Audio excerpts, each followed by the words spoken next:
Hello everyone, good morning সবাইকে। Welcome back to my channel Poonam ব্লগে। অনেক অনেক ভালোবাসা বন্ধুরা। আজ বানাবো হচ্ছে কফি। তো সকাল থেকে বৃষ্টি পড়ছে, তোমাদের ওখানে বৃষ্টি হচ্ছে কিনা জানি না। আর বৃষ্টির ওয়েদারে বেশ কফি খেতে বেশ ভালোই লাগে, ঠান্ডা ঠান্ডা ওয়েদারে। তো আজকের ব্লগটা এখান থেকে স্টার্ট করছি। ভিডিওটাকে স্কিপ করবে না, প্রথম থেকে লাস্ট অবধি দেখার জন্য অনুরোধ রইল। আর আজকে যাবো একটু হরিকাটায় কেনাকাটি করতে, সব কিছু তোমাদের সাথে শেয়ার করবো বন্ধুরা। তো চলো। আর এখানে দেখো আমি কফি নিয়ে চলেও এসেছি। তো কফিটা হয়েও গেছিলো, আর আমি একটু গুলেও ছিলাম কফিটা, আর উপর দিয়ে একটু ছিটিয়ে দিয়েছিলাম। ভাবছিলাম দেখতে ভালো লাগবে, তাই জন্যই দিয়েছি। তো যাই হোক, তারপরে দেখো কীরকম বৃষ্টি পড়ছে সকাল থেকে, ঠান্ডা ঠান্ডা ওয়েদার। আর আমার প্রচণ্ড পরিমাণে ঠান্ডা লেগেছে বন্ধুরা। গলার ভয়েস শুনেই তোমরা বুঝতে পারছো কতটা ঠান্ডা লেগেছে, নাক জাম হয়ে গেছে। তো দেখো কীরকম প্রচণ্ড পরিমাণে সকাল থেকে বৃষ্টি হচ্ছে বন্ধুরা। আজ যেহেতু বৃহস্পতিবার, তাই জন্য আমি তাড়াতাড়ি করে সকালবেলা স্নান টান করে নিয়েছি। তো করে নিয়েই একবারে আমি পুজোটা আগে দিয়ে নিলাম। তো দেখো আমার পুজো দেওয়া এখানে মোটামুটি কমপ্লিট হয়ে গেছে। তো পুরোটা পুজো দিতে গেলে, পুরো ভিডিওটা করতে গেলে ভিডিওটা অনেক বড় হয়ে যাবে। তো আমার চ্যানেলে দেখে নিও তোমরা বৃহস্পতিবারে আমি কীরকমভাবে পুজো দিই, তো সেটা তোমরা পেয়ে যাবে।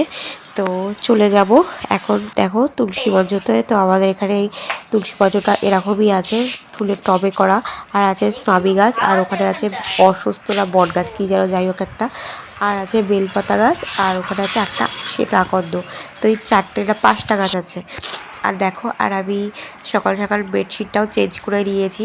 তো আমি 2-3 দিন পরপরই বেডশিট চেঞ্জ করি। আর এখানে দেখো আমার সোফাটা কেনা হয়েছিল, তো তোমরা এর আগের ভিডিওতে পাবে। এই সোফাটা আমি কিনেছিলাম, যে দেখিয়েছিলাম। এদিকে দেখো সব ছড়িয়ে পড়িয়ে রয়েছে, কারণ আমার শোকেসটা এখানে ছিল, ওখানটায় সোফাটা ঢোকানো হয়েছে, এর জন্য এখানে সব ছড়িয়ে ছিটিয়ে রয়েছে।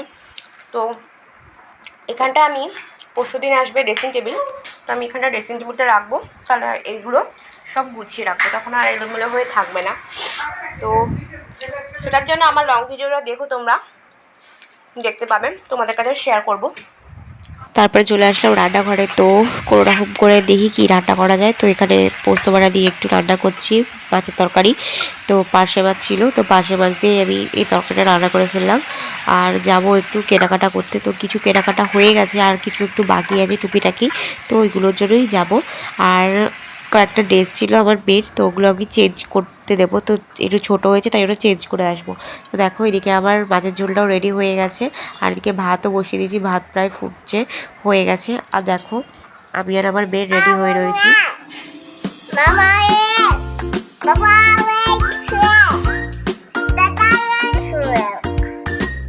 আমরা রেডি হয়ে যাবো একটু কেনাকাটা করতে এদিকে আমার মামাম রেডি হয়ে বসে আছে। চলো মা। দেখো বলছিলাম না সকালবেলা বৃষ্টি হয়েছে, তো এতটাই বৃষ্টি হয়েছে, তো গাড়িটাও এখানে ঢাকা দেওয়া ছিল, তাহলে ভিজে যেত যেহেতু। তারপরে এখানটা এটা বার করলো। তো দেখো আমার মেয়েও দেখো ওখানে দাঁড়িয়ে রয়েছে। তো চলে গেলাম, বেরিয়ে পড়লাম ফাইনালি।